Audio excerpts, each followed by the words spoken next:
آیا ہے کہ حضور صلی اللہ علیہ وسلم کا میلاد جو ہم مناتے ہیں، میلاد تو زندہوں کا منایا جاتا ہے، اور حضور صلی اللہ علیہ وسلم تو دنیا سے چلے گئے۔ تو میرا جواب یہ ہے ان لوگوں کے لیے جو یہ سوال کر رہے ہیں کہ ایک بات یاد رکھیں، ہم لوگ حضور کو زندہ ہی مانتے ہیں، تبھی ہم لوگ حضور صلی اللہ تعالیٰ علیہ وآلہ وسلم کا میلاد مناتے ہیں۔ دوسری بات، حضور صلی اللہ تعالیٰ علیہ وسلم اگر زندہ نہ ہو تو یہ دنیا ختم ہو جائے۔ وہ کیسے؟ دیکھیں، آپ قرآن پاک پڑھتے ہیں، 15 پارے کے اندر آپ جب پڑھتے ہیں سبحان الذی اسرا، تو آپ نے یہ معراج کا واقعہ پڑھا ہوگا کہ حضور صلی اللہ تعالیٰ علیہ وآلہ وسلم معراج پہ گئے۔ تو معراج پر جب حضور صلی اللہ تعالیٰ علیہ وآلہ وسلم گئے اور جنت دوزخ سارے اللہ تبارک و تعالیٰ کی نعمتوں کو دیکھا، اور جب واپسی تشریف لائے تو حضور صلی اللہ تعالیٰ علیہ وسلم خود فرماتے ہیں کہ جب میں واپسی آیا تو میرا جو بستر تھا وہ ویسے کے ویسے گرم تھا، میں نے جو وضو کا پانی وضو کیا تھا وہ پانی ایسے ہی نالی کے اندر چل رہا تھا، اور اسی طریقے سے تو کنڈی جیسے میں گیا تھا دروازہ بند کر کے، وہ کنڈی بھی اس ٹائم ہل رہی تھی، گویا کہ اللہ تبارک و تعالیٰ نے وقت کو روک دیا تھا جب حضور گئے۔ اس لیے تو اعلیٰ حضرت فرماتے ہیں وہ جو نہ تھے تو کچھ نہ تھا، وہ جو نہ ہو تو کچھ نہ ہو، جان ہے وہ جہان کی، جان ہے تو جہان ہے۔ تو اللہ تبارک و تعالیٰ کا محبوب اگر دنیا سے چلا جائے تو اللہ تبارک و تعالیٰ وقت کو روک دیتا ہے۔ تو آپ سوچیں اگر حضور دنیا میں نہیں ہوتے تو یہ وقت تو رک جاتا ہے، یہ دنیا ہی ختم ہو جاتی۔ اسی طریقے سے اگر آپ یہ کہتے ہیں کہ انبیاء اکرام علیہ السلام مرنے کے بعد مٹی میں مل جاتے ہیں تو یہ غلط ہے۔ قرآن پاک آپ کو اس کے بارے میں بیان کرتا ہے، جب حضور معراج پہ گئے تو اس سے پہلے آپ مسجد اقصیٰ گئے، مسجد اقصیٰ میں آپ نے 1,00,000 کم بیش انبیاء اکرام کی امامت فرمائی۔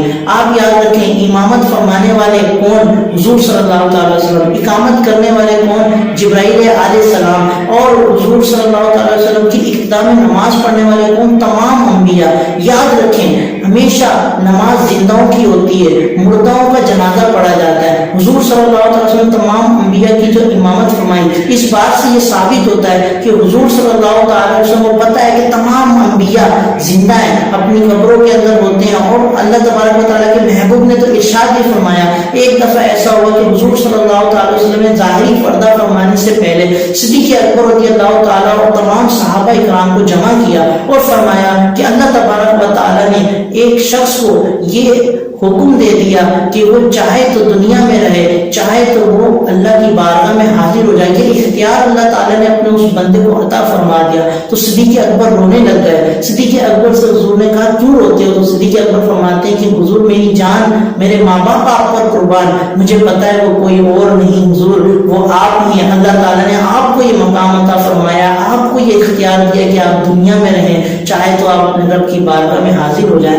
تو اللہ تبارک و تعالیٰ کے محبوب فرماتے ہیں صدیق غم نہ کرو، کیونکہ میرے رب کا حکم ہے کہ ہر جان کو موت کا ذائقہ چکھنا ہے۔ تو تم کیا نہیں چاہتے کہ میں اپنے رب کی فرما برداری کر کے اس کے اور قریب ہو جاؤں؟ فرمایا یہاں پہ بس نہیں کری، پھر حضور فرماتے ہیں کہ صدیق اکبر کو فرماتے ہیں صدیق یہ یاد رکھو کہ جو اللہ کے نبی ہیں وہ دنیا سے ظاہری پردہ فرماتے ہیں، اس کے بعد وہ قبر میں زندہ ہوتے ہیں، کیونکہ اللہ تبارک و تعالیٰ نے مٹی پہ حرام کر دیا ہے نبیوں کو جسم کو کھانے سے۔ اسی وجہ سے حضور فرماتے ہیں کہ ان کو رزق دیا جاتا ہے۔ تو حضور خود فرما رہے ہیں کہ انبیاء اکرام اپنی قبروں میں زندہ ہیں، ان کو رزق دیا جاتا ہے۔ تو آپ کیسے کہہ سکتے ہیں کہ حضور دنیا سے چلے گئے تو حضور دنیا سے چلے جانے کے بعد مٹی میں مل گئے؟ اگر کوئی شخص یہ بات بولتا ہے کہ حضور دنیا سے جانے کے بعد مر گئے اور مٹی میں مل گئے تو یقیناً وہ گمراہ شخص ہے، اس کو چاہیے کہ وہ اپنا علاج کروائے،